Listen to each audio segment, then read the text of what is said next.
Awesome.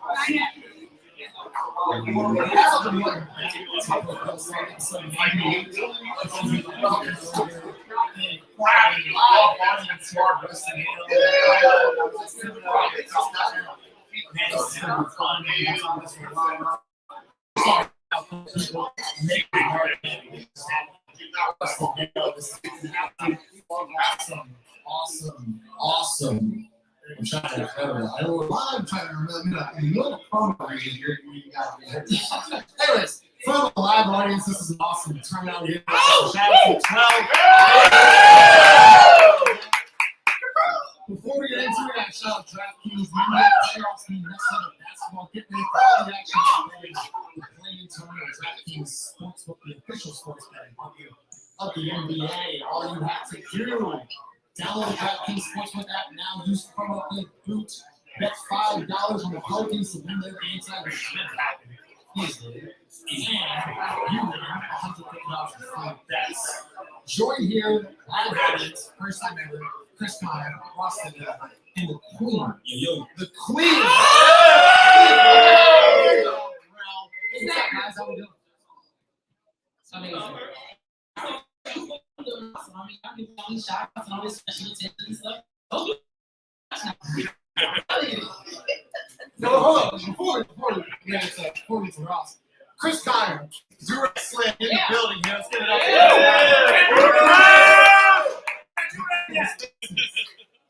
What up, though? What you starting my new racks? You ain't bringing one though. And we got Ross Tinder obviously right here. Look at the last one back there. No, yeah, excited. We've been trying to put something like this together for a while. So thank you for working out for this game and this environment. This is awesome. This is so cool. And once again, shout out to the 12 guys for turning out, man. This is going to be awesome. Thanks for coming tonight. Well, let's get into it. You and Sean started something really special in this community. Where's Sean at? Sean, where you at? Shout out to Sean and Rel, Pels Talk. What y'all started this city, man, is truly special. So shout out to y'all. Yeah, shout out to me too. I want you to talk about it. So, yeah, I was saying shout out to me. He actually reached out to me. He was like, hey, you want to go watch a game somewhere together? And I'm like, yeah, sure. So she's like, you want to tweet out, see how many people need to come. And I'm like, okay, cool. So we started tweeting about it. People started retweeting it. All of a sudden, everybody wants to go. We get back in wrong venues. Then decided to go somewhere else instead. And said, then it's kind of slow. So I was like, I looked at 30 people in the first party and like over 100 at the last one. So it's been awesome. It's just really awesome what you've done here. Kind of great segue with Chris Connor. I don't know why I keep bringing up before we get into that, we're also going to do a huge announcement. Chris Connor is now an official member of the Big Crew Media. So, Big Crew Media signed Chris Connor, man. We're so excited to have you part of us, man. I love you, man. I'm a big fan of you. You know, celebrity. So I'm happy to be a part of this team that we put together. We're very reflective.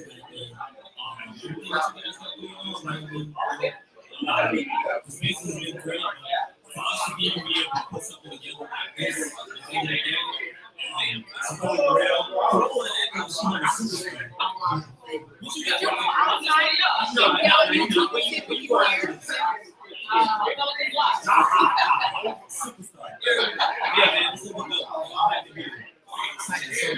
Talk to me about how you start sports.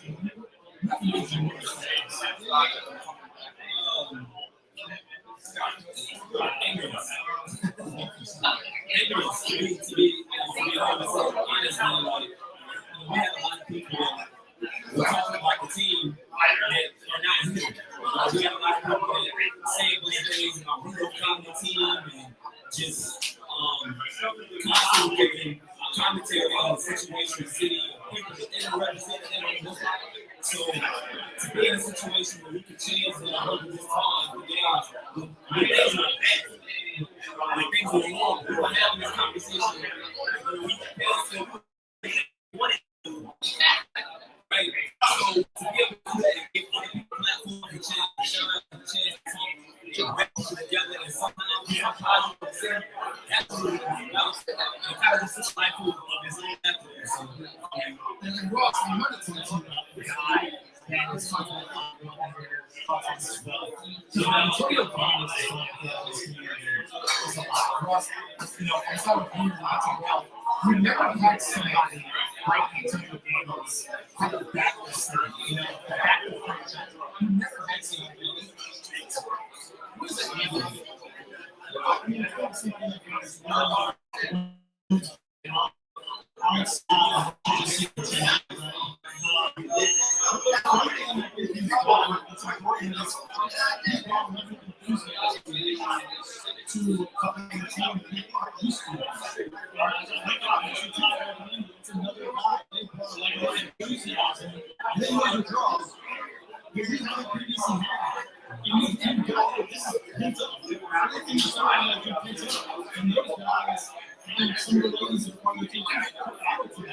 So the one thing I think he's brought in here is just a level of enthusiasm and positivity.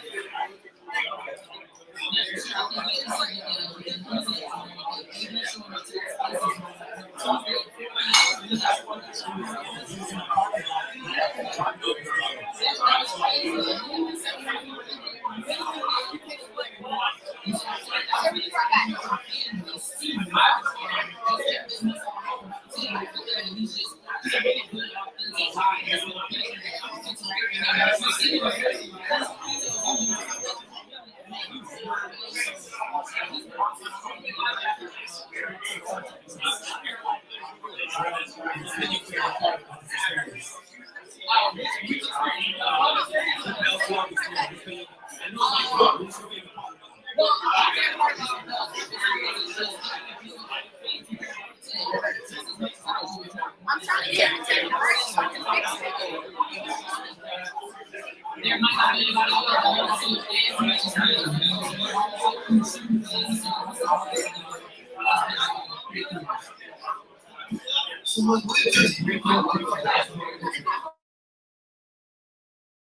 Appreciate it.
Oh, for sure.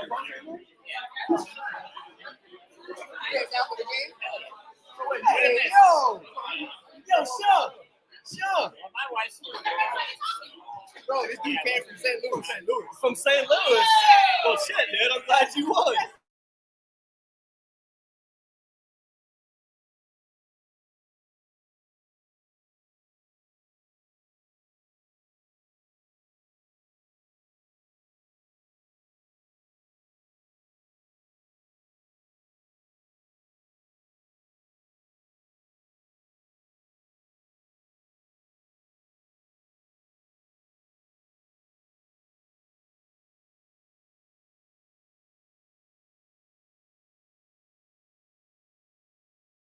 Yeah, but you y'all doing a lot of heavy.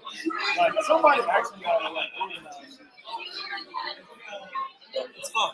Like it's basically what I do anyway. So like now I'm just gonna do it for something I'm more passionate about.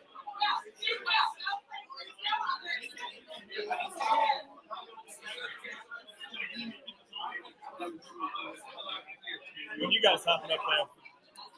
I think 6:15. I really don't have that much better skill. Like they could handle it. That's what Justin said. Yeah, you ain't walking up, and I was like, well, I could go. I'm good. Like, I don't need to.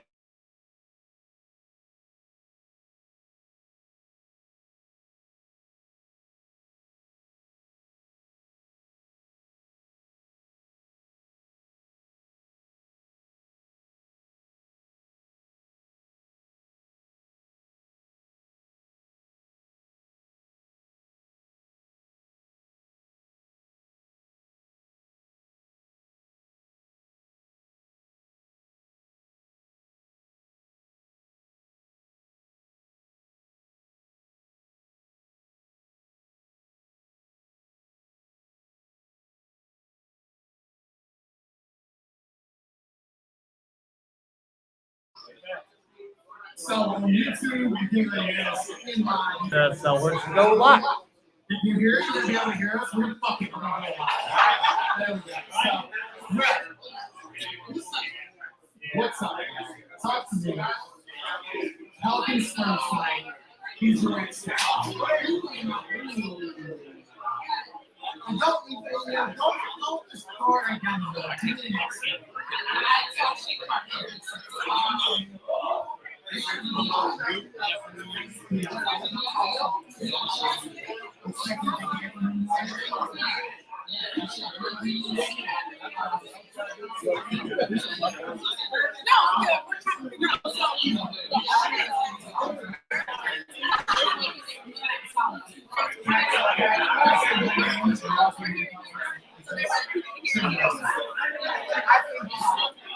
I mean, props to those so much. I think Trey Murphy's a guy. I mean, I can stretch you some. And that's my question.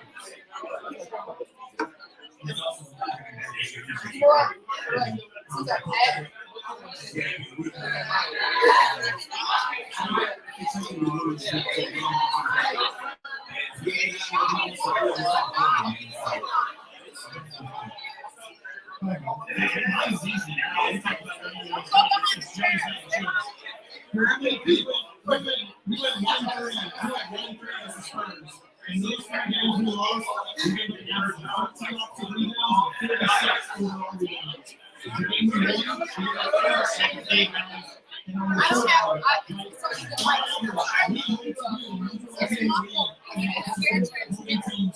So do you think you're here to hear? You have to look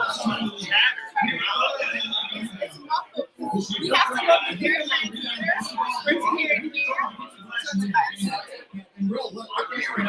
Last time St. Tony came in here, they got a pump us here. Listen, I know Brandon been there. Yeah, when you're up in the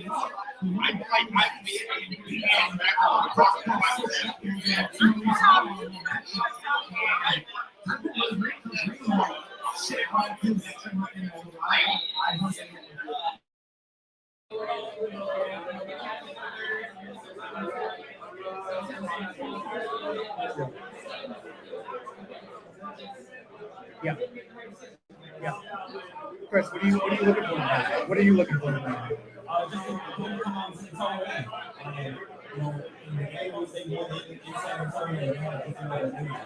You know, from the start, everybody looks as if they were to take the game and get over the win. So, the energy defensively, the energy on the boards, offensively, everything in play. I think if you come out early with that kind of style, with that crowd, we can make people be out there. We should be all right, and we should be back here in the tournament. Yeah. Rel, the Blender's going to be rocking tonight. Let's give it up for Rel, guys, the queen of the Pelicans, Rel. Next up, the voice of the Pelicans, Ty Graffinini. Come on up here, Ty. Excited to have you. Good job, Rel. Appreciate you, Rel. Ladies and gentlemen, we got the voice of the Pelicans, Todd Graffitini, in-house tonight. Todd, thanks for joining us first off. You're an absolute legend. Legend on the radio. I want to ask you, we've had some pretty good moments this year. What is your favorite moment? Good question. Very good question. I think number one probably would be the beatdown of the Lakers in LA. Yeah. Not the close game when they sat everybody just to place before we eliminated. But the game we were actually booing the Lakers by halftime. Me and Silas and I, we were literally looking around going, is this actually happening? Is this real? We took our headsets off just so we could hear the bees running down.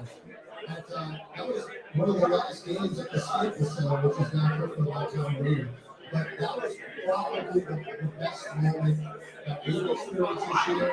I think the win in Utah, the Devontae's three-pointer, and then of course Devontae's 61-footer. You know, Oklahoma City at the buzzer, they took a long shot in some 25 years from the ball game. But those three kind of stand out on the top of my head. But, you know, when we start out 1-12 and grade 16, when we were trolling in obscurity in mid-December, to be in a position where we are right now is pretty cool, especially just to see all the people out here.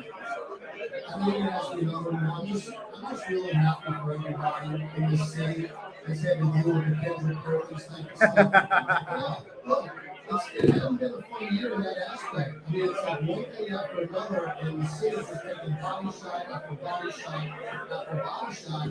And for everybody to walk in the Studio Case Center tonight and experience the atmosphere that you're going to experience, because I promise you, I've been in this atmosphere before, and it's like a Saints game, except there's 18,000 people instead of 70. It's that awesome. And for the people that have been coming out each and every night, when we were struggling, and there were people that were in the arena each and every night, I just feel really good for these people that have stuck it out, and now they're going to get they're going to reap the rewards of sticking with the team.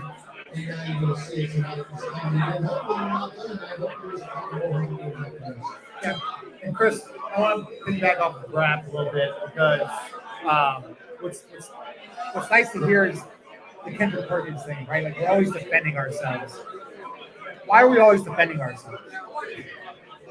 I believe in the state the situation in which put some type of adversity I think it's a matter of the city and you're talking about from the get-go. It's always like fighting something you don't know. You people know. You're kind of worried. Me and Todd actually talked about I texted him a day before the last Lakers game. I said, "Red Black tonight." And Todd said no. Brad was like, "No, not Red Black. I've been through too much here. I went back to ball, hands up winning the game." But that's just when you carry on that pocket. You used to be in this spot where it's like, okay, this thing goes wrong. So you're forcing to get anybody that's, you know what I mean, say everything negative, but anything you know, listen to you. Let's be honest that. I think they were a family, so like I can say something about you, but someone is thinking it's not when you can't. I'm going to leave it. I'm going to race here. And we told that stuff personally.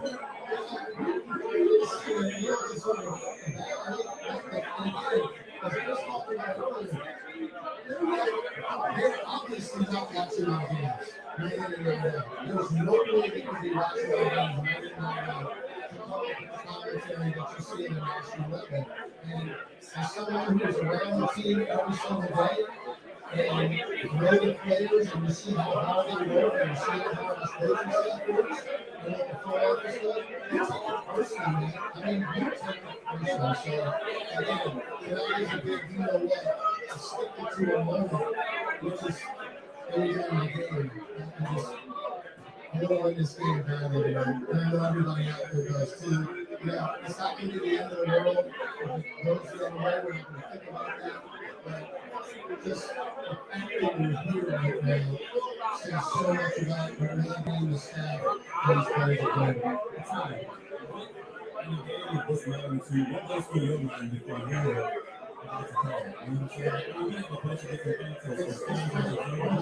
Wow. It's funny. This literally is the biggest basketball game I've ever played in my life. I was a 2A for 27 years, and I called 12 years of play-by-play. We never played a meaningful basketball game. Not one. The closest I came, we made the semifinals of the American Athletic Conference Tournament in 2015. And that really wasn't even. Never called an NCAA tournament game. Never called an NIT game. Anything like that. So, you know, the thing about it goes when you do so many, and this is game 83 for me. You know, it's just, it is not a team. The only difference is the tempo's going to be a lot faster. There's going to be a lot more people in the arena than we used to. But other than that, it's going to be Todd, a legend. Only Mike that's working on YouTube right now is mom. So I'm going to just act like, you know what? I'm interviewing you. So you have to talk to my mic, so you turn your mic off. You know what? Just fuck it. You know, we're just going to go live. So, Todd, what is different about this team than previous years? interesting. I just think, again, this is my third year with the organization, and there's been some talent. I just think from top to bottom, you see the togetherness and the chemistry. We've had talent. I mean, Drew Holiday, Miles O'Donnell, very talented. Your receivers with Josh Hart. And look, I was actually thinking about Josh today. When we were cheering, I don't know why. I'm thinking, what was Josh Hart thinking right now? In Portland. You know, that's the business of the NBA. But, you know, Josh, he dropped some blood and sweat with this organization the last couple of years. And, you know, it's a game like this where you would like to have seen him in it. You know, but look, CJ McCollum's here, and obviously that's a big step up when you're talking about the scoring aspect of it. But I see these guys, you know, interact with each other, power off the court. The team hitters that we've had in LA and Sacramento, they've been more than that I haven't been invited to. It's just been phenomenal to watch, and the way that really interacts with the players. You know, he's very low key, but when he speaks, you better be listening. And look, I thought that might have fixed it on YouTube. It didn't. So we can turn our mics on. And you know what? We just appreciate everybody, the 12 that showed out today, man. This is awesome. You know, we try, you know, at Blue Crew Media, we tried to go live there on YouTube. Ross, go ahead.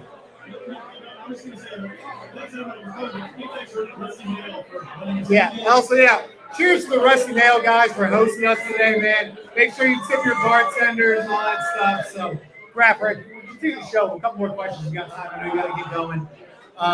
Who's your X factor tonight? Who do you think is? Hey, don't give me Brandon. Don't give me CJ. Who's your X factor tonight? I'm going to give you two.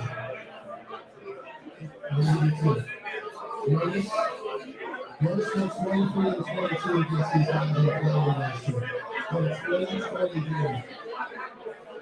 I think he can be very good tonight. I have gone on, and I was just talking to Jake Madison about this. I've gone on this year about a lack of outside shooting. You know, we're not in a game tonight. We're being afforded to start out 0-7 and not the other. I think Trey Murphy could be huge tonight. Trey shot the ball very well in the last month and a half. Really since the All-Star break. He's at 38%. And, you know, if he gets his looks in the corner, Murphy's corner, if you will, if he gets those looks and starts knocking them down, that's going to take a lot of pressure off Eli and CJ. Because you hope they're going to be on the game, especially on the mid-range, because I promise you, that confidence is going to break something up and we have not seen this year. Because that's what he does. The good part about having Brandon back tonight, which we did not have the last time San Antonio was here, is he looks to the one at the top of the key down in New York, and he had nobody. When he's trying to pick the double team, but he had nobody to pick it up to who he knew was going to make an open shot. And if Brandon, you know, is on tonight. Those mid-range shots are the big downs for me. It's very difficult to defend. So, yeah, hopefully, it's like, to me, it's all coming down to particular shots. And there's no more talented than San Antonio is, but they do not beat themselves. They only commit 12 great turnovers a game, which is fifth in the league. That being said, since the All-Star break, the Pelicans are number one in steals and number one in opponent turnover percentage. So it's basically their strength against our strength. When it comes to that, we better make shots. Yeah, and Ross and Chris, I want to hear your thoughts on this because you see the emergence of Trey Murphy and Jose Alvarado, right? Well, one guy we haven't talked about is Herb Jones. We have not talked about Herb Jones. And Ross, I'll start with you and then get to Chris. Isn't it kind of funny we don't talk about it anymore because you expect the rookie of the year to show up? Yeah, I told you this, I think, probably a month ago. Herb Jones is a rookie. He's not even though he's a rookie anymore, he's not playing like a rookie. He's showing to be consistent. And you can count on him. So for me, it's not real. He's not a rookie anymore. He's part of this team. He's been part of this team for a long time. I expect him to have a big bounce from the end tonight. He missed some shots. So he got some good looks in those first games. He always did. He did not come out. I think Herb Jones is going to So, We gotta make some shots. got to make some. Chris, right? We always got to make shots. Chris, how impressed are you with Herb Jones? Because space is always dedicated, right? So who's hot, who's not. Herb Jones is always there. No one's ever talking bad about Herb Jones. What has he brought to this team? This community? Why? He's a rookie. We're treating him like a 7-year vet. consistency. When you come out and he's somebody who said the grind and gets to go to his health. So when you watching the summer league, you gotta grow up. And some of it comes with all different players. He just missing layers and he glaring on your watching like the jump shot really wasn't there, but he saw him being able to defend. But even though I had a translate to playing against top end talent, and just like the way that he responded to what his challenge early on the year, he didn't play the first game, the second game, he ended up starting and going against Zach Levine. Like, that's your sign. It's like, how do I, the next play like Anthony Edwards. The next play give me like Anthony Edwards. And they're going to continue, they're going against the best perimeter player, and you're a rookie and you're responding well to it. It just doesn't happen very often when you see guys like that. So it's difficult for his degree of difficulty every night is crazy for a rookie. And he's overachieved with the ability with the way he shot the ball, and he's improved as a playmaker, and being able to make plays for himself off the dribble. So, I mean, it's not on him. Not on her, right? Graf, I know you got to go. Ty Graffini, ladies and gentlemen, it's been awesome. Radio play-by-play, Ty Graf. Appreciate you. Go ahead. All of you for sticking with us all year long. Tonight is your reward. Hopefully, we're going to get a couple more against Phoenix when we're back in the Community Center. But this night is for everybody who supported this team all season long. Woo! Ty Graffini, ladies and gentlemen. Appreciate the time. All right, Ty, appreciate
All right, guys. We're live. We're back here. Propel start. We got to give another shout out to Rusty Nail. What's up, baby?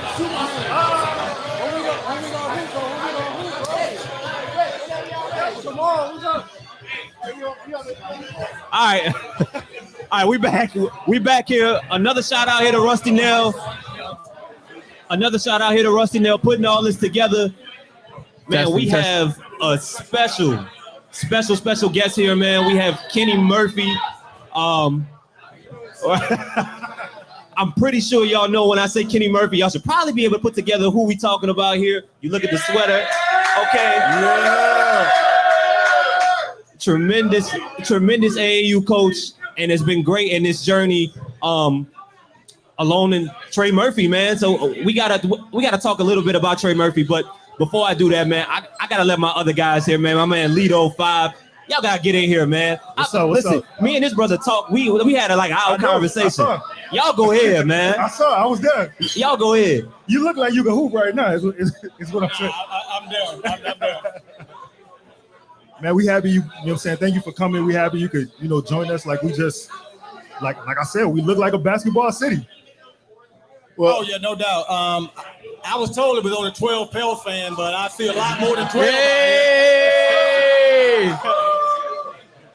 Way more than 12, man. We appreciate you pulling up. We've been big fans of your son. We've seen the progress. We've seen the ups and the downs. But we see something in him that connects us with him. We appreciate the growth you probably instilled in him. So thank God for him. Thank God for you pulling up today. Hopefully we get a win today. Yeah, one of the things that I've taken away from this journey is how passionate and how supportive the fans of New Orleans Pelicans are. I mean, through the ups and the downs, I remember Chris saying, "Oh yeah," and David Grubb and Schmidt, they're like, "Oh yeah, I'm on Trey. He gonna get there. He gonna get there." So for sure. That's the one thing that always stick with me is just the passion and the conviction that the Pelican fans have for the city and stuff. And it's like nothing I've ever experienced before. I'm from Durham, and Durham is a Bull hard City. city. Bull City. Bull City is a hard city, and they go hard to Bull City. And New Orleans goes just as hard for the Pels. Hey, you're going to see something tonight that's going to mimic the Saints in fandom. I think you're going to be shocked. Just the love, the energy. The energy, you're going to feel it in your feet. It's something that you won't forget, for sure. When they played Chicago, that Chicago game, I was at home. I wasn't here. I'm like, wow.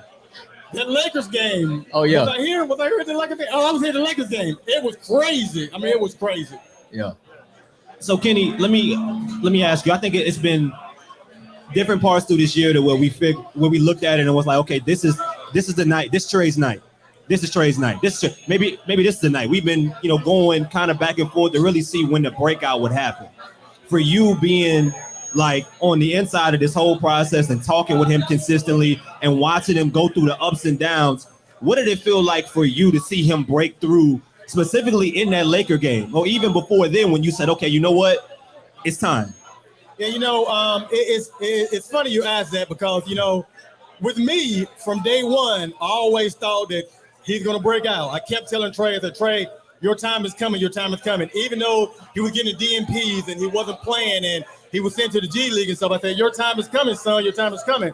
So that Laker game was really like a crystallization of all the hard work and the patience that he's exhibited.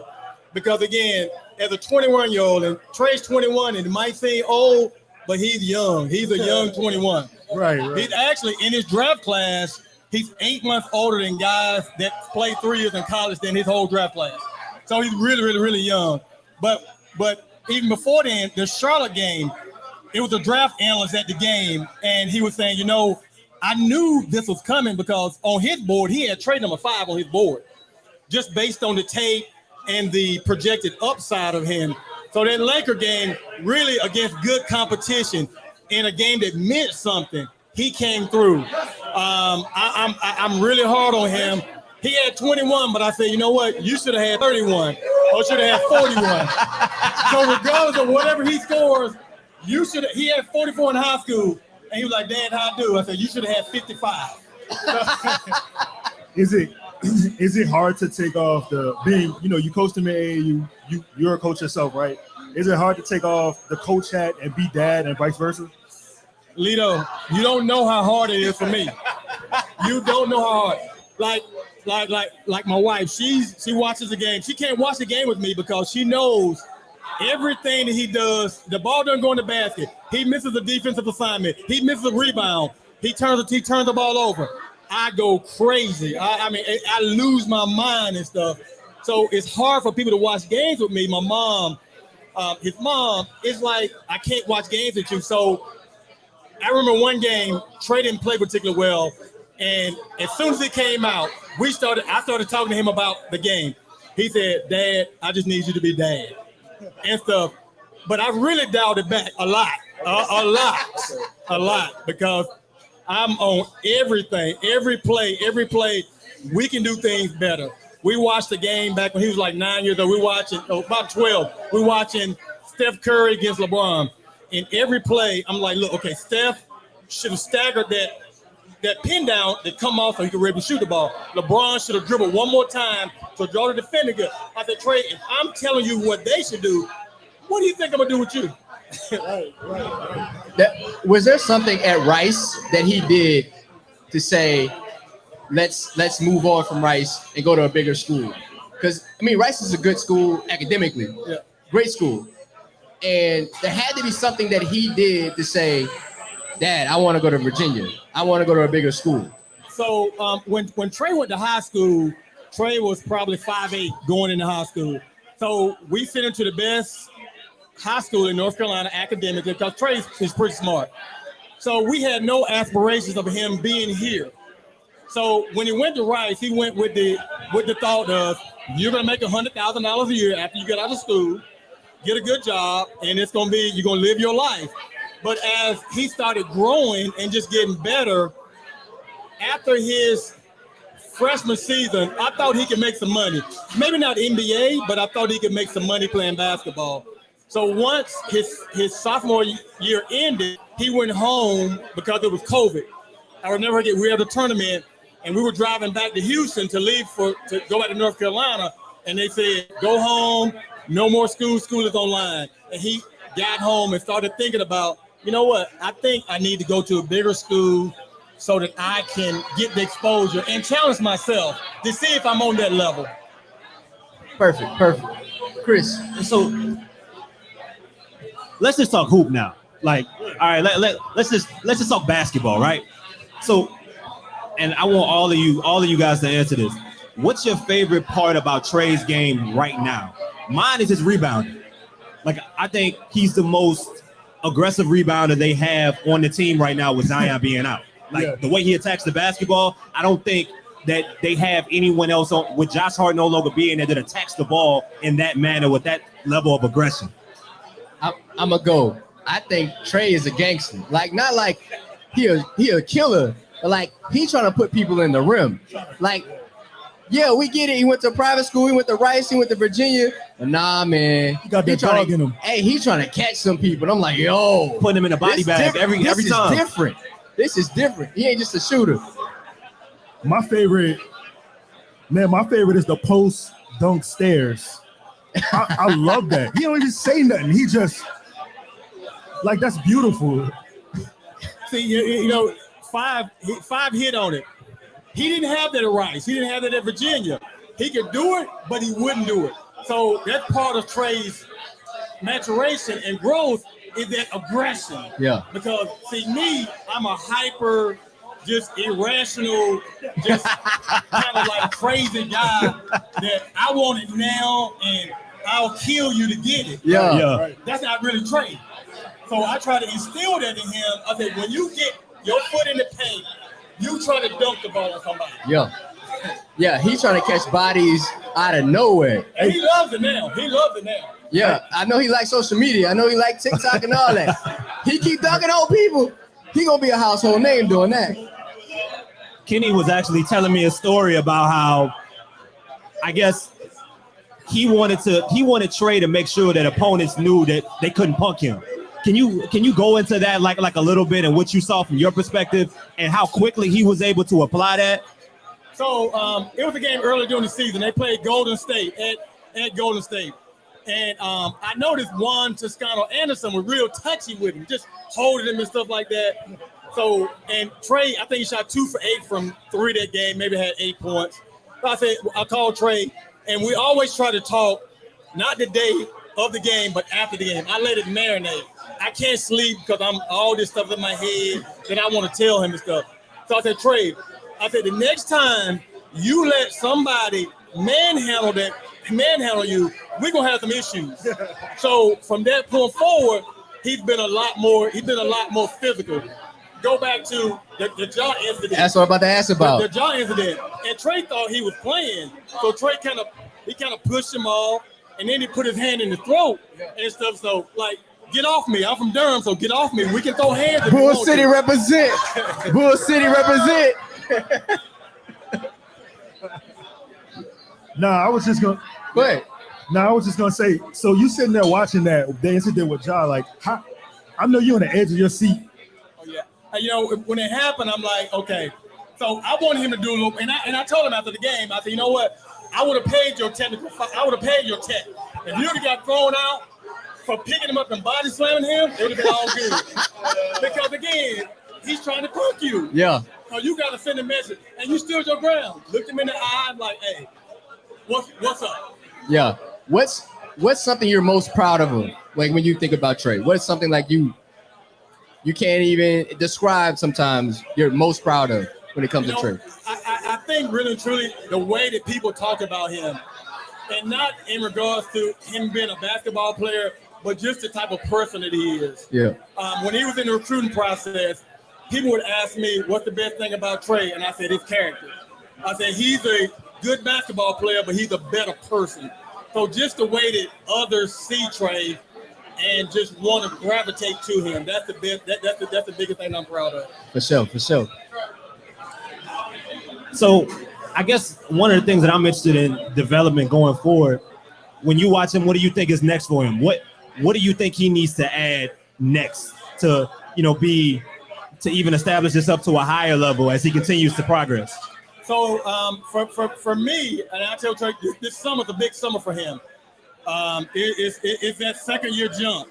I said the biggest thing for me he needs to work on is that ball handling, putting the ball on the floor. You ain't got to dance like CJ, 2-3 dribbles to get to your spot, and then work on that mid range, getting laterally quicker, stronger. 8 to 10 pounds or so would do you really, really, really well and stuff. So those are the things that I see that he can work on. And one thing about Trey, he works. Ever since he was a sophomore in high school, he's been in the gym 5 to 6 days a week since 15 years of age. So he's going to work to get to where he needs to be. I just like to say kudos to, you, your wife, your entire family, because you mentioned the person he is and the work ethic and all these intangibles, like all these characteristics. And he had to get that instilled in him from somewhere. So like, shout out to y'all. We, as a Pelican fan, like I appreciate watching Trey play. Like he plays hard, he plays the right way, he plays the game the right way, and you can see that. And I think all of that stuff will come with him. I wanted to ask you though, as far as like, I know you mentioned CJ and the ball handling. What's something that you watch, when the Pels play that maybe Pels fans would know or would like to hear? Something that sticks out to you. The biggest thing for me is just how the team is so cohesive and they just like one another. And, they like playing for one another. I mean, when Jose wasn't playing a second, you would think he was cheerleading for his daughter out there. I mean, that cat Najee, he had the towel waving. It's just incredible the energy that this team and this locker room has. Trey told me, he said, Dad, this is the best locker room I've ever been in. And the Virginia locker room, even Rice locker room was very good, but not like this right here. So just the way that they play, and I saw it in summer league, like Herb, Najee, Kyra, Jose, those guys, they got after this summer. They got after this summer. And defensively, they were dogs. So I knew it would carry over. One thing I told Trey going into after the summer, I said, Herb is the best defensive player I've ever laid eyes on. He's like, Dad, really? I said, watch. And then once the season started, it's come to fruition. I said my eyes see what I see, and I know what I know. All right, we're gonna have you on when we need something. Like I'm trying to make a bet or something. I'm gonna call you. You know, we'll ask you the over, the under, who gonna have the points, everything. Shout out to DraftKings Sportsbook. Everybody get on DraftKings. Put your $5 in for Boot. Win $1 million. Win $1 million. Who cares? All right. Okay. So, I really want to ask this question. Off Trey for a second about you. What's something about New Orleans that you didn't expect when you got here? I know it's hot and knows all that, but and people know about the food. When they say culture, I think culture is more of a buzzword. But what's something about New Orleans that you didn't know about when you got here? New Orleans is different. New Orleans is real different.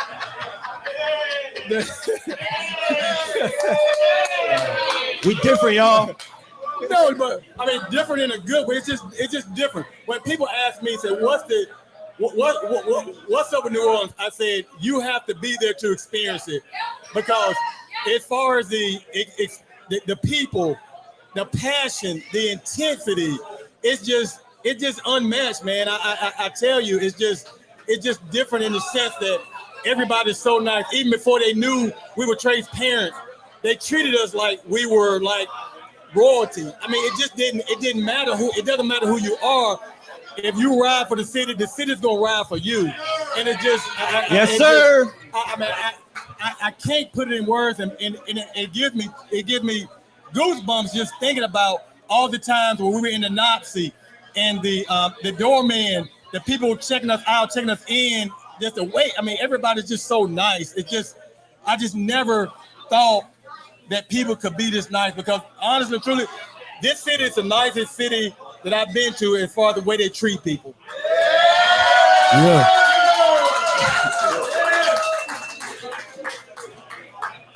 Well, Kenny, we gotta get you out of here, man, because we got about 5 minutes left here. But one of the things I wanted to say is that, man, like this entire watching Trey's journey, and man, Five know, Lito knows, Justin, a few other people that's been in the spaces, like it didn't matter what game it was. People were asking, all right, well, I know they won, but why Trey ain't playing? Like we were having these conversations nonstop. But to watch him be able to respond to those lows, right, of not knowing when he would play again for a consistent point of time and turn it into something, that's what this city is about. You know what I'm saying? So, we got to give it up to you. We got to give it up to Mama Murphy. We give it up to Trey. We give it up. We give it up to y'all for putting this out here, because that represents this city, man. Well, I appreciate that, Chris, because one of the things that I'm on Twitter. I follow all you guys and stuff, and I just appreciate the support from everybody who supported Trey, who supported this team, because again, they're highs and lows as a rookie, and through the whole time, it was tough. It was tough for Trey because he wasn't understanding and couldn't grasp why he wasn't playing and stuff. And initially, it was hard for me, but I say, you know what, Trey, this is where you are. What you do with it is going to define the rest of the season. And then he came to grips with it and said he just started working and working and working. And he was fortunate enough to get the opportunity, and that opportunity came about, and he has taken advantage of the opportunity. All right, y'all. Hey, man, give it up for Kenny Murphy.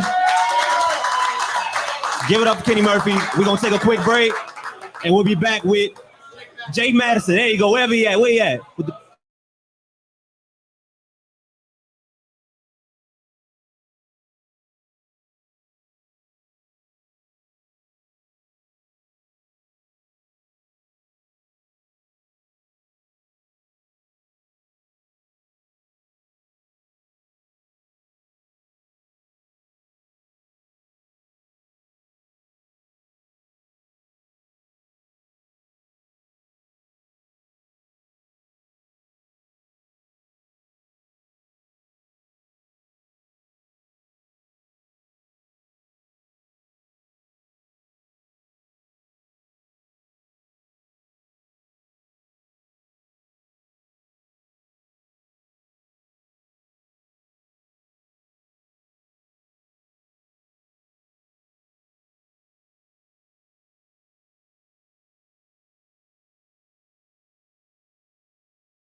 We're ready? On. There we go. Gotta get Lala here, ready to go. Hello, Lala. We ready? You need it? Take it off. Take that shit off. Get it out of here. Let's go. What is happening? Well, ladies and gentlemen, boys and girls, children of all ages, this is Justin Napoli trying to figure out a. All right, we're live. We're live. We're live. Jake Madison of Locked On Pels is joining us. Jake Madison. Yeah. What's going on, brother? How you doing? Put it closer to you. Turn your mic on. That might Jake. help probably a little That'll bit. do it. There you go. That sounds about right. This is a tremendous turnout, by the way. Like, it is not easy to come over here 5:30 on a Friday, and this is awesome on a Wednesday here. Oh, we got to go like close. Okay, let's be super professional now. So this is great. This is awesome. I got to say this. So, obviously, he knows this, but I wake up this morning, obviously, already pretty excited about the game. But I've got like a real job, too. So I go to that. I go for my morning coffee. I'm like trying to settle myself into my day. The first person I see, Jake Madison getting coffee dressed like that. And I'm like, here goes the fucking day. It's done. I went into work and I was over. like, I'm not wearing like Day's professional clothes. Like if they want, like, cool. If I'm gonna get in trouble, I'm gonna get in trouble. But it's game day. It's an elimination game, right? Like this is not just a normal Pelicans game on a Wednesday. This is do or die, win or go home. Yeah, I'm gonna show up to work how I want to show up. Was there a little bit of whiskey in that coffee? well, Irish coffee.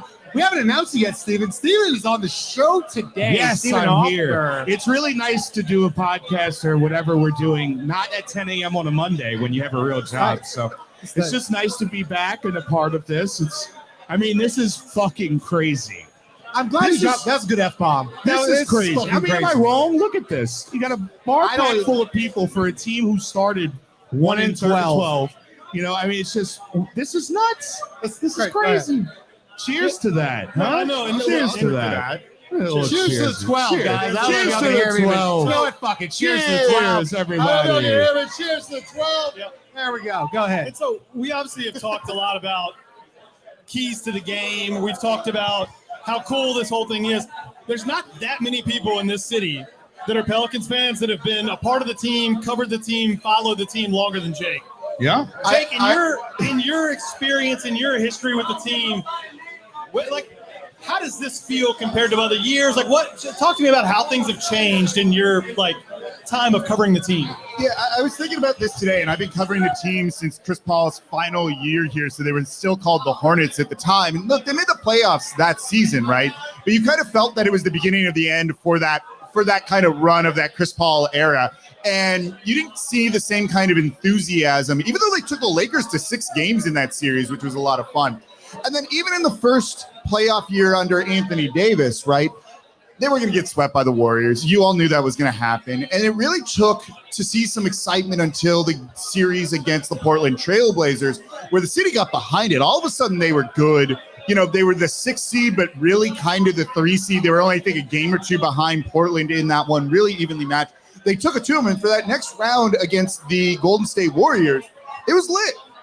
And then it died down after all the AD stuff, and you had a big swing of momentum with the Zion Williamson draft. I can remember draft day. I was on WWL radio doing 4 hours straight of draft coverage at Manny's for their watch party for that.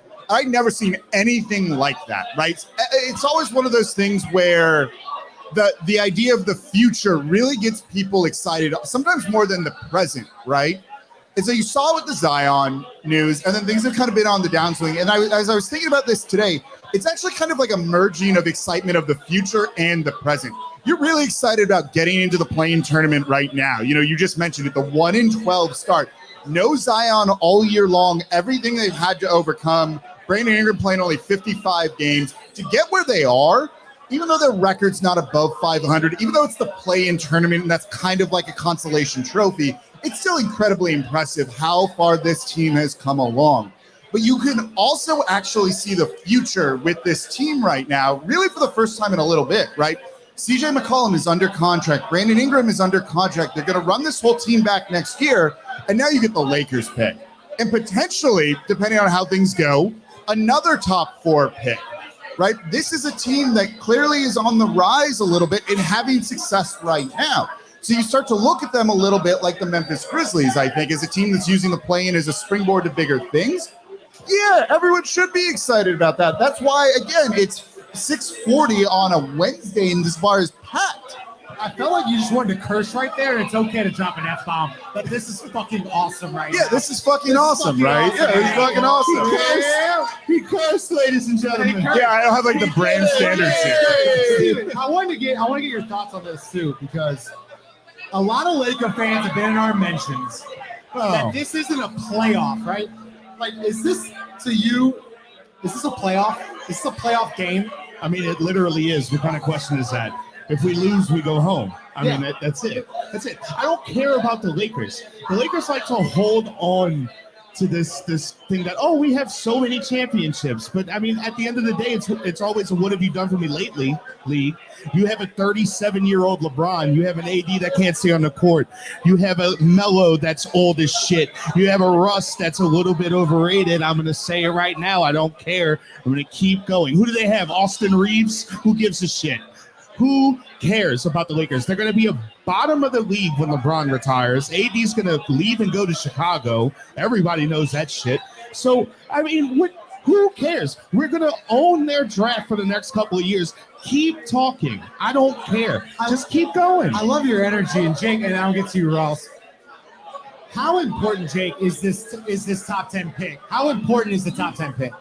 I mean, it's flexibility, right? It's flexibility to do whatever you want. One thing you see, in the NBA, and it's even trickling into the NFL right now a little bit, is those cost-controlled rookies, guys that are basically outperforming their deal that you had just full team control on, and it's unfortunate to them. They're not getting their market value. And you get another one of those guys, that's exactly what you need, particularly in a small market. You're not going to attract big name free agents. You're not even going to have cap space to even sign them if they wanted to come here in the first place. So you need to find kind of value where you can. And that's what a top 10 pick potentially represents. The other thing is, again, they don't have cap space going forward. You can use that draft pick in a trade. You can use that to acquire salary that you wouldn't be able to get otherwise on the free agency market. And that is massively important. Whether that pick jumps into the top 4 or stays at 8, it's fine either way, because they're going to get someone that is either a cheaper player than they should be getting, or they're going to trade it for a veteran who's going to help them win now. So again, it speaks to you're winning in the present, but you're also seeing the future of this team kind of in real time. That's big for a small market who doesn't have a ton of options and things like that going forward. It's great talking about the future, and I'm glad we did that. But I want to go back to right here, right now. As a guy, we've been to a bunch. You've been to a bunch. What are you looking at tonight? I'm talking about once you get to the stadium, what are you most excited about? Is it the atmosphere? Is it the actual game itself? Is it how the players respond? Is it identifying how Willie's going to play as the first year? What are you most excited about tonight? So I'll be honest. First and foremost, it's going to be the crowd in the Smoothie King Center. I'm not saying that to just get people like riled up, right? Like one of the things, and I went and rewatched all 4 of the games against the Spurs this past week to really kind of try and see what was going on with it. And one of the things you kind of got the feel of in this series, Spurs won 3-1, they haven't seen the Pelicans at full strength, right? There's only been one game where it's been CJ McCollum and Brandon Ingram on the court, and that was like right after the trade when this team was not really firing and still figuring things out. And then it's also, they haven't seen the Pelicans at full strength with the crowd of the Smoothie King Center, right? Like this is going to be a different atmosphere than we've had all season long in the past couple of the years. And I go back to those Chris Paul teams, the 08 team, that faced the Spurs in the Western Conference semifinals, right? If you go back to that, there's quotes from Greg Popovich, Tony Parker, Manu Ginobili, and Tim Duncan, Hall of Famers, talking about how intimidating of a home court advantage the then Hornets had. They're going to feel that tonight. And they haven't felt that in the 2 games they played here this season. They haven't seen this team at full strength. So with the energy of the Smoothie King Center behind them, that's a different thing than what they've seen. So I don't care about the 3-1 series win for the Spurs because it's just an entirely different animal right now. Yeah, we got Stephen Alter putting up shots to Phil. I didn't know Jacob Rangers here, so excited. Said Jake.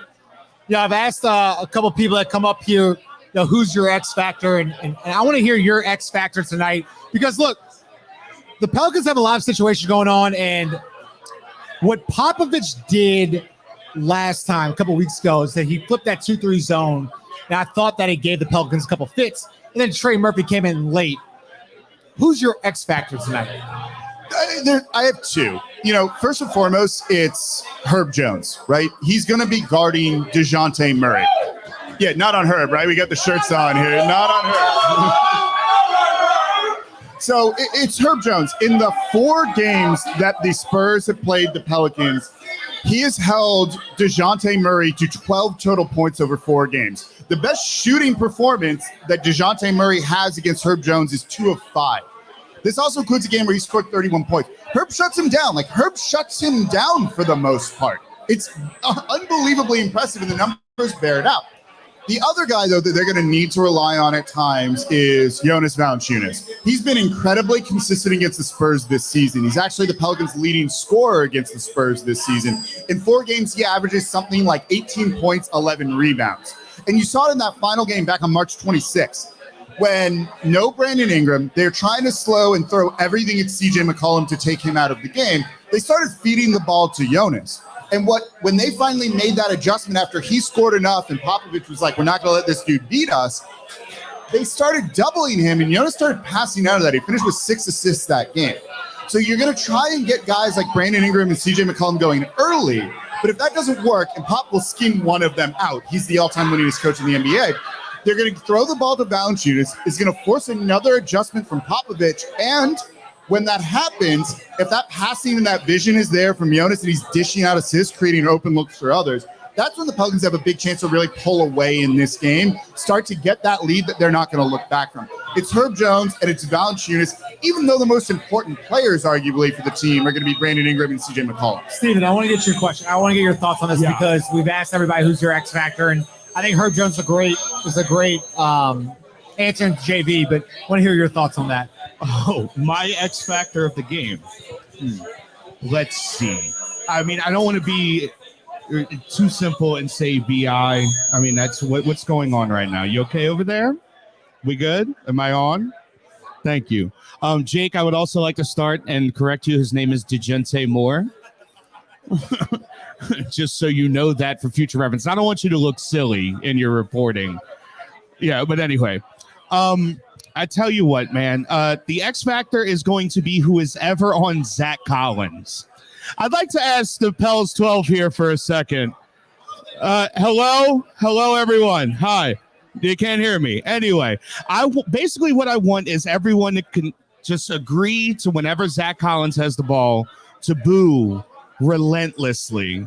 Just when Zach Collins has the ball, boo relentlessly and give a little feedback. But yes, no. We're good? I can't hear anything now. So look, Jake. Yeah, just go. You got Pop. You got versus Willie Green. You got to give the advantage. You got to give the advantage to the Spurs tonight. Am I off on that? Because listen, I'm not taking away anything from Willie Green. But Popovich is one of the best to ever do it. Is that something that is not being really talked about enough? Somewhat. Yeah, again, Popovich is Popovich for a reason. And, you look at them this season without, really a number one. Yeah, Murray is an all-star. He's their number one guy. They don't really have a number two, let's say. They don't really have a 3. They have a bunch of guys that are nice, young-ish players, but you don't love the rest of their roster. To get them where they are right now is actually kind of impressive for him, right? Even last year, what he did has been really good, I thought, given the lack of kind of top-end star talent. So, yeah, I think that is something that is going to come into play. You know that Popovich, and Willie Green even said this yesterday or today, I forget which, saying that he's going to throw something at us that we haven't seen before. So you've got this interesting chess match between the coaches of Pop's going to do something. What is it? And we need to be prepared for a variety of situations, right? The coaches probably haven't slept in a couple of days right now with all the prep work that they're doing. But I'll say, if you're looking at the coaching battle and you feel that maybe the Spurs have an advantage, again, that's not a knock on Willie Green. Pop is literally the best, right? Willie Green does something that I think is really important, and that's coaching up those other guys, coaching them up, right? That's kind of been a theme of his this season, getting those guys ready. If Popovich takes away one of CJ or BI, right, and can make adjustments on the fly for Valanciunas, it's going to be a guy like Trey Murphy, Herb Jones, Jackson Hayes, who are going to need to step up and almost be a hero in a sense in this game. And is there a better coach in the league at getting those role players ready for those moments? That's Willie Green's specialty. That's what he was in the NBA. That's why he's a successful coach, right? He can connect to a guy like Jackson Hayes and be like, we have stuff planned for you because we don't know what Popovich is going to do, but you're going to come into play. I trust our coach in a situation like that. And Ross, Trey Murphy's dad just came on, and he's a big X factor for me tonight. But the Spurs and Pop, I thought kind of showed their hand they showed their hand a couple of weeks ago. And I think Trey Murphy's gonna be a big, important piece tonight, because if they do go zone, and I wanted to point this out, Jake. You mentioned Jackson Hayes has been playing very well. But Trey Murphy is a guy that can stretch the floor. And I want you to talk a little bit about Trey Murphy and what he can bring tonight. Yeah. So, and I'll go to Jake here in a second, but Trey Murphy, I think, really came on in the second half of the year, as especially after the All-Star break, as a guy that can help stretch the floor. And we've only gotten to see a limited piece of that because the BI injury and then CJ missed a game or two here. You've only gotten, to Jake's point earlier, you've only gotten to see the whole pie a couple of times. I think you've really seen him come on lately, and there's a comfort level with understanding where to be, when to be there. And look, that's going to be huge tonight, because you put your wallet down. We're going to see zone at some point tonight. Now, it may not be the sort of traditional 2-3 zone that we saw last time. Popovich may have a twerk, some kind of matchup zone, but you're going to see zone at some point tonight, and Trey Murphy's going to have to be ready to knock down open shots. So look, I'm not saying that because his parents are here. He's a really key player for this team right now. You've seen him kind of not grow up before our eyes, and he hasn't put it all together just yet. You can see the pieces of his game, right? He has a good game where he's rebounding. He has a good game where he's shooting. He's a good game off ball. He's a good game defensively. You can very clearly see that they want him to close games, especially against a guy like Murray, where you need to throw some length on him on switches and things like that. They want to close with a guy like Trey Murphy. They do. I don't know if he's ready for that just yet, to be perfectly honest, but he might be given the opportunity to. And if he rises to that occasion, this is a Pelicans win. If Trey Murphy has a good game, this is a Pelicans win. I feel really confident in that, because they see a big role for him with the tools that he has. And so if you get some shooting out of him, if you get that defense, Pelicans win. Jake, one last question before we'll let you go, then we'll get Schmidt up here. Everett Cooper's been, the dude's from Seattle. He lives in Seattle. I don't know where he's from, but he has a question, and I wanted to make sure I shouted him out, because he's always in the spaces. He's always hitting us up. He's a great follower of not only us, but the Pel Swab in general. His question is, does our historical record versus Spurs worry you? Like the overall historical record or the season record? Both. So that record is good because of Popovich, right? That record is not good because there's a bugaboo in San Antonio or something like that. It's because of Popovich. So yeah, of course I'm going to be worried about Greg Popovich, because he literally is the winningest all-time coach in NBA history. He's amazing. He's got 5 titles. Yeah, I'm worried about it because of him, not because of some perceived record. As I've said, they haven't seen the Pelicans at full strength and firing on all cylinders. They haven't seen the Smoothie King Center like it's going to be. This is a different animal tonight, and I'm fairly look, there's a reason the Pelicans are favored by 5 points in this one, right?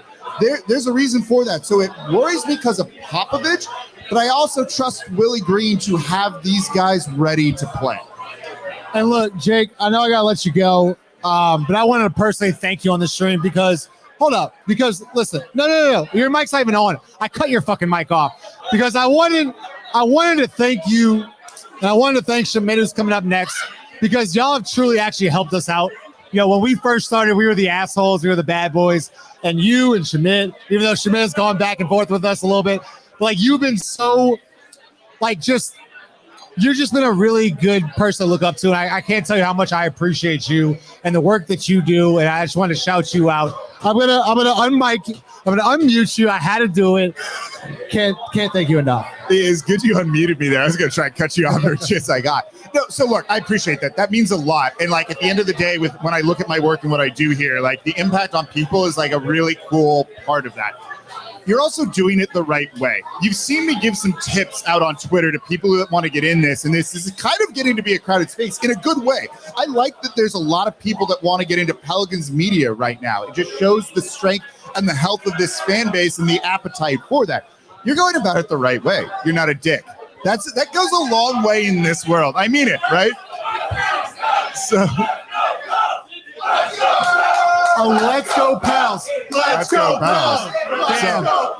Jake, I can't thank you enough, brother. There you go, Thank you man. for joining, brother. I appreciate you. Happy to be on here. Where's Schmidt? Get Leave me Schmidt up hanging. here. I don't know where there he is. He's trying to hide over there. Shit, sorry. It's Schmidt. Let's go, baby. The 5 minutes and space is going to come. Come on, baby. I know. Listen, Chris is trying to dictate the. He just joined Boo Crew Media. He just joined Pro Pels Talk. I know he's the Spaces legend. He's got to wait because there's another legend that just joined the show, Schmidt. Schmidt, what's going on, brother? How are you today? Turn his mic on. Wait, how do I turn his mic? Is it on? Mic? No, turn the dial up, brother. Hello? There you go. 1 2 Now 1 you 2 are. be good. Schmidt. All right, Schmidt, you've been doing this for a long time.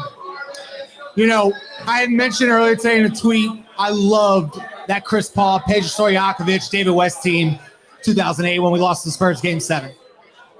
Where does this team rank, in your opinion, of just likable people? Yeah, from an entertainment standpoint, it's third on my list. I think that the Chris Paul, Pedro, Tyson, David West, that's number one. It's going to be really tough to top that. The number 2 was that 2018 team with Mirotic, and they had Boogie that year previously. But Don't say anything. Don't say anything. I said Drew Holiday and Rondo. Each one more. Each one more. That was a really fun season. No, yeah. So, I mean, kind of the same as Jake, right? Talking about some of the historical things.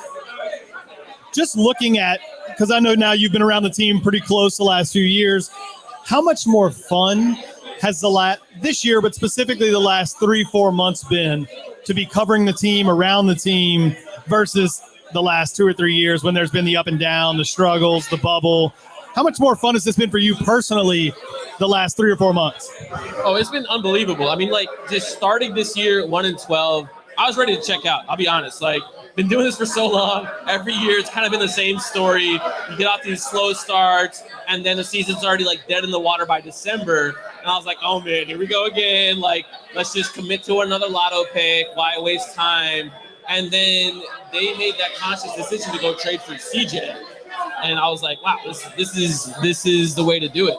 And so when they went and got CJ, it showed me that they were committed to bringing in good players and not just being complacent with their assets. And so they brought in not only a player who could play on the floor, but a leader. And that's something they were searching in the shape of a guard, basically, from the summer onwards. They tried to get Chris Paul. They offered him $120 million. They tried to get Kyle Lowry. They offered him $115. None of those guys took that money. And that's turned out to be a little bit of a blessing in disguise. And that's allowed them to get CJ. Oh, you want me to go? Yeah. So, I've asked everybody, who's your X Factor? I want to hear your X Factor. I know Mr. Murphy's in attendance. I said that Trey Murphy was my X Factor, but I'm interested to hear your X Factor for tonight's game. For tonight's game, I hate to say it, but it's Devontae Graham. He's going to get minutes, whether we like it or not. He's going to get minutes. And because he's going to get minutes, if he has one of those games where he hits 4 or 5 threes, that's the game changer, right? That's 12 to 15 points off the bench, maybe more if he's had a productive night, maybe a couple assists. That changes the course of what you need from CJ that night, what you need from BI. It changes how they're going to defend everyone else. So to me, unfortunately, he's the X factor. But no, I want to talk about that, Schmidt, because it's a good point. Jose Alvarado has been the better guard. It's no doubt about it. But in a postseason game, a win or go home, you're probably, if I'm Coach Green, I'm probably trusting more Devontae than I am Jose. But if Devontae's not hitting tonight, do you expect Jose to make an impact? Yeah, I mean, Jose is going to make an impact no matter what if he gets minutes. That's the only thing keeping him from making an impact is how many minutes he plays on the floor. And so if Devontae's having one of those nights where he starts the night off like 0 for 4, he's not driving, he's not making plays for others, they're picking on him on defense, then Coach Green's got to get that early hook, get Jose in there, inject some energy. Jose ramps up the pace on offense and defense because he turns people over. He speeds them up too. And just being able to create those opportunities for the whole unit that's out there is huge. I'm glad you talk about defense because we've spent a lot of time asking about who's the X factor for the Pelicans. And I think it's important to kind of mention, obviously we're going to see some of the Herb on DeJounte stuff. We know that we got to stop him. You don't stop him, you're in trouble. But if you're the Spurs, like, what is the play here? If you're the Spurs, who is your X factor? Because last game you saw Josh Richardson have a pretty nice night. You saw Jock Londell come off the bench and really kill us in the fourth quarter. If we're the Pelicans, who are we looking at absent DeJounte Murray? It's Jakob Poeltl. Jakob Poeltl has given Jonas some trouble in the pick and roll. He's a good defender by himself, but he's a really, really good play finisher as well. And so him being able to control the paint on both sides is going to be a factor for the Pelicans. And if he's having one of those games where Jonas has to go help on the ball handler and he's just getting dumps and he's just getting lobs or he's just getting dump off passes where he gets easy looks around the basket, that's where I'm looking for the Pelicans to match up against. And I think in previous matchups against the Spurs, they had more success when they went away from Jonas and they brought the athletic guy Jackson out there and they played with Herb and Trey at the wings and BI and just kind of like space out the floor that way. So I'm looking for Jakob Poeltl and a way to neutralize him. Yeah. And look, Schmidt, I can't thank you enough. I know you had a game to coach tonight. You actually fucking left it, which I love. You're just like, screw it, I'm going downtown tonight. You've been one of the guys that's really covered the team. And you've been here since day one, and we can't thank you enough that we appreciate you. Your insight to the game, your analytics to the game is truly just remarkable what you do. And also, I don't want to Mason Ginsberg, who's not here tonight. Hopefully he's watching. I don't know if Mason. Me and Mason have gone back and forth, but I have respect for Mason. I got major respect for you for what you do and what you've done. Closing thoughts. What does this team mean to this city right now? I mean, just take a look around you. Like, look at all these people. We weren't able to pack bars like this in seasons past. Like, I remember when Bourbon Street Shots used to do watch parties out at Tracy's, and we had a couple of good showings, especially once like that Anthony Davis group started making their run for the playoffs. The first time with Monty, and then the second time under Alvin, and like those were nice, but nothing like this, right? So the fact to have the season that they had, to start the way they did. And to respond like this, I mean, this team means everything to the city. And it starts with everyone that's here. And everybody's here. And Schmidt, I just can't thank you enough. Thanks for joining us, man. Thanks for coming out. So, Schmidt Dillick coming out here. Appreciate Schmidt. There we go. So, look, we're about to get Chris Connor on. We got Charles Chambers in the house. We got Cheddar Chaz. I don't know what fucking Chaz is. We're going to do a 5-minute break. Shout out once again to Rusty Nail. We got Dave Brown. Dave, I can't thank you enough, brother.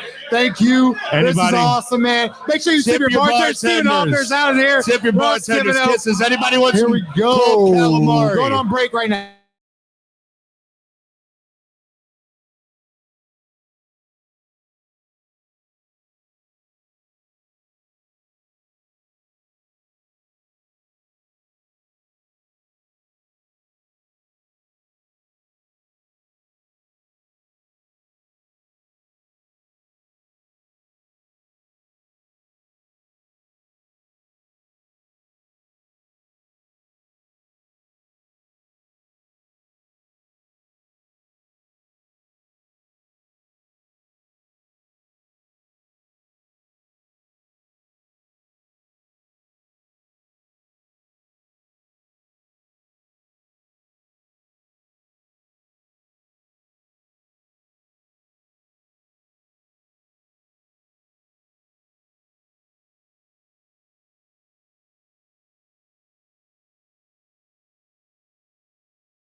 Oh shit! Oh, We are. Let's get it. oh shit! Oh, Yeah. we're live. Well, here we go. Hey, get it. Do it. Pause. Now, anyway, yo, welcome back here, Propel Assault. But this is like a spaces like invasion. Okay, that's the best way I can really put it. Wow. So look, we got the people that made the space. Is really what it is here. And we ain't gonna be here long. We try to get the hell up out of here. But these are people that made it. I'm ready to go them. play. And Florin out here too, but it's them. You heard me? Florin. Y'all seen 5 already. Y'all know who he is. Y'all seen his face.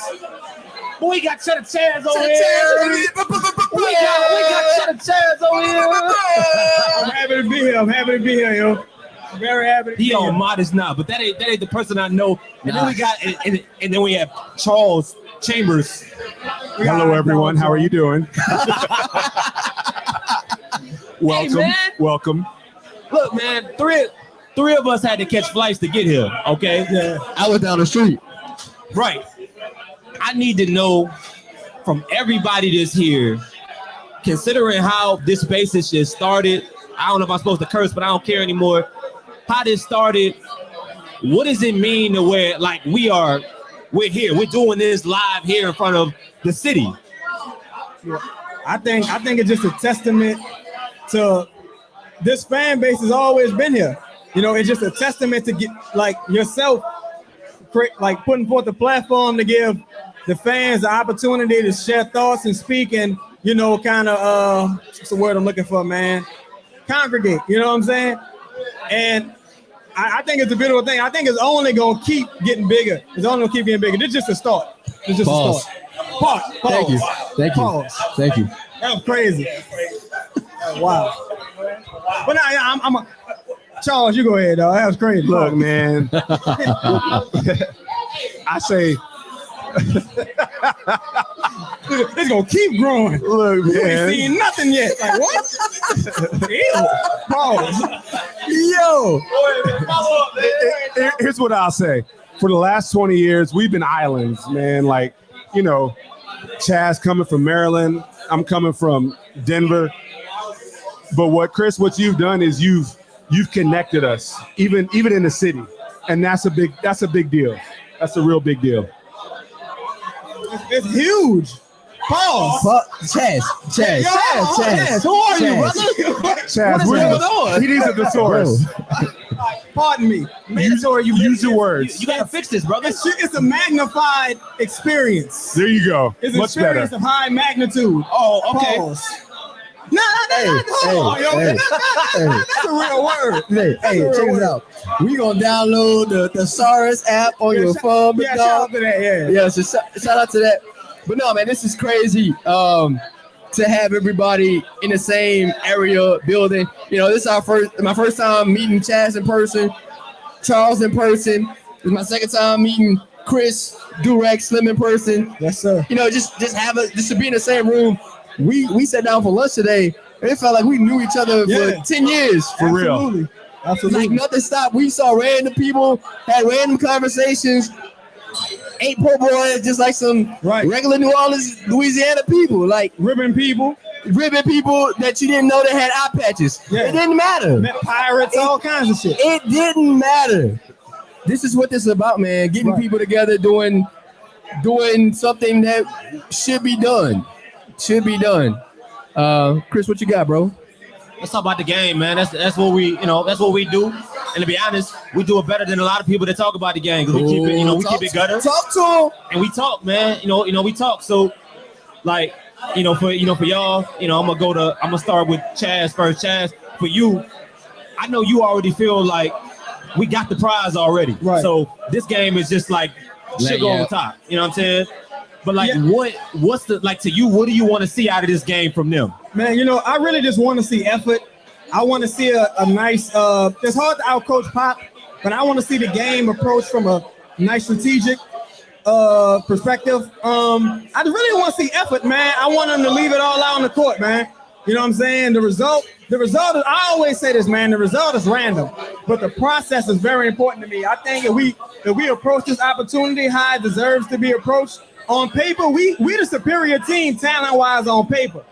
It's just about, are you going to go out there and put your foot on their neck and announce that, yo, we hit to the league. That's what it's all about.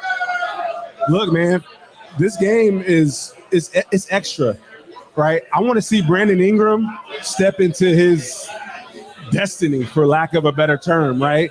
You know, win or lose, it don't matter. You know, the process matters, to Chaz's point, right? So Brandon, let me see what you got. Like you've grown so much as a player. Lead your team, right? I want to see CJ step into that role of a leader and get the team organized, man. And you know, it's been 82 games of lessons. This is a test. Yeah. And I just want to see what they've learned. And I think they've learned a lot, and I think they have the ability to move on. And this is an opportunity for them to show that. You know, I think this game is going to be electric. This is their trial to gain a fan base, and it's going to be solidified tonight. Absolutely. If you want New Orleans to love you, you better put on a show. Absolutely. Right? It's like that. Win or lose. Just like that YMCA, your grandma coming to watch you, she'll get a chance to come watch you. You better put on a show. Right. Yeah. You better do something. Win, lose, or draw. You better do something. Right. All these people out here to see you play basketball. Don't be no easy win. Win, lose, or draw. You better do something to be like, oh, yeah, we here. We ready. Look, it's 8:30. It's an 8:30 start. The game, no, not 8:30 start. The game probably ain't started like 8:49. You know what that means? Lucky, okay. On a Wednesday, this is a party town. You gotta show up and pull out. It's like drink number 4, and I ain't even drunk yet. People. All right. That was crazy. All right, though. All right, go ahead, though. Like, yo, and again, that's really a testament, though, to like the consistency of the fan base, like the homegrown fans. You know what I'm saying? Like when we first made the play-in, I wanted to say, like when I said, we can't forget to give ourselves thanks and be congratulatory of ourselves, because at the end of the day, if nobody else was consistent, we've been consistent all year. You know what I'm saying? Right, wrong, in between, we've been consistent. And I think the team got an opportunity, like you say, Five, to really grab a hold of the fan base, the casuals, because we know we're going to be here. But you got an opportunity to grab a hold of the casuals, Pauls, and kind of initiate them into the fan base. Yeah, that was close. I just threw a pause out there just in case. You grabbing hold of the fan base. That's wild. That could be anything. That could be minors in there. He threw the pause for the protection. Yeah, this is opportunity. Them people that packed that arena, what was that? For the Warriors game? Yeah. Those weren't the grassroots fans. No. Those were the casuals. Yeah. So tonight, this is when you got a chance to prove, again, the result don't matter, but you got a chance to prove your grassroots fans right tonight. If you come out there with effort and you build upon this. I think that's going to be the exceptional part. You're going to have fans there. This is your opportunity to tell the fans, like, hey, this is for you. Like, people have been talking about New Orleans not being a basketball city. New Orleans isn't a great market for basketball. This is our opportunity to say it is. Absolutely. And there's going to be high emotion, and we're going to be searching for that spark. Yeah. And once you hear it, once it happens, it's going to have that snowball effect. So we're just waiting on that. No, we just talked to Kenny Murphy. Crazy. We just talked to Kenny Murphy. Like, absolutely, man. About like, basketball. That's the thing, man. Like, this city it's ready. Like, man, the Pelicans have been a part of the fabric of the community for 20 years, man. Regardless of the intensity, they've been there. So this is an opportunity to take it and throw gasoline on it. Pause. And I love that. Yeah. There's fans in here right now. Pause. Charles is into some the taking part was the crazy. Hey, you saw. We ain't gonna say it though. What? Yeah. We be watching you. What happened? Don't worry about it. Oh, okay, yeah. So, you know what? Where's my thesaurus? Where's the thesaurus? There's fans in here. There's fans in here that I've been seeing since literally Anthony Davis's first game at the Pelicans against the Spurs. There's people in here I've seen at that game. So that's mind blowing to me. You know what I'm saying? And shout out to the Murphys coming through. You know, that's beautiful. How was that?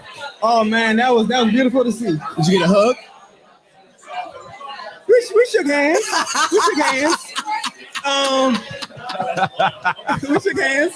But you know what? Yeah. That's the testament to the culture that the team is built in the city. Because truthfully, and I know Chris, you're a humble guy. If there's no spaces, I don't think the family's here because they don't know that connection with the community is there. Yeah, for sure. There's always been this stoic relationship between the city and the team. Yeah. But this team specifically, it's been stoic at best. Yeah. So I'm now, gonna talk my shit now. Go ahead. Speak on it. Speak on it. Talk to him.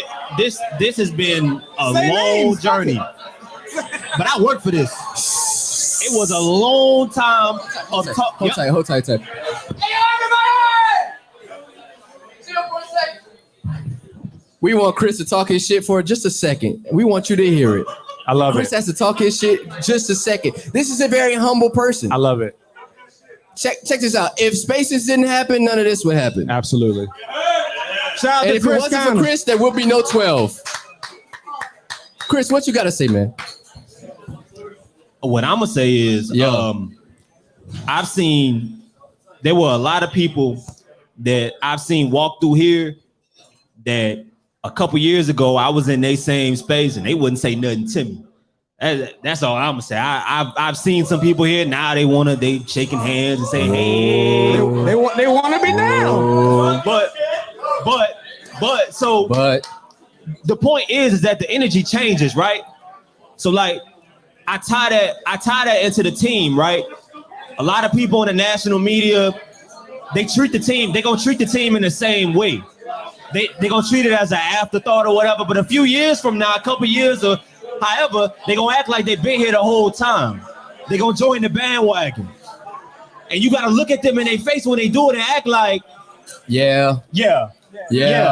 So be proud of what you put forward. Be proud of the energy that you put forward. Be proud of the support. Yeah. Absolutely. Be proud of the work that you put in, Jake Madison. Yo, talk to him.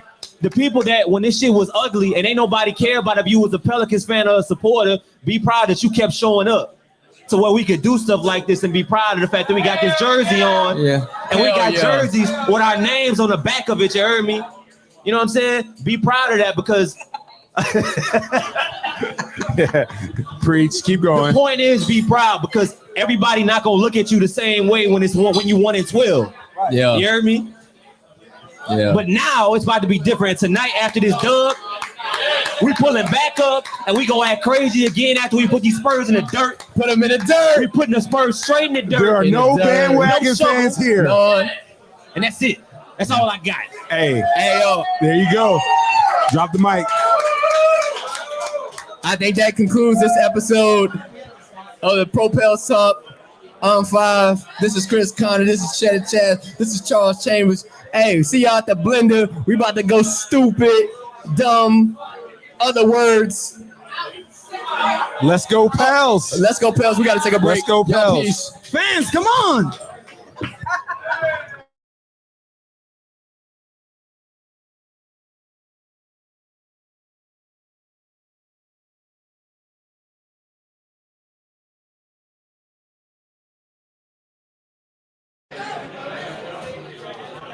Hey, for real, guys. Can't thank y'all enough for showing out. Time about we want to go to the Smoothie King Center, the blender. Appreciate the Rusty Nail for hosting us. All special guests, man. Thank y'all for coming out. Excited. Keep drinking Knob Creek. It's on the house. If you order Knob Creek, it is on the house. So I appreciate y'all. Go Pels. Let's go, baby.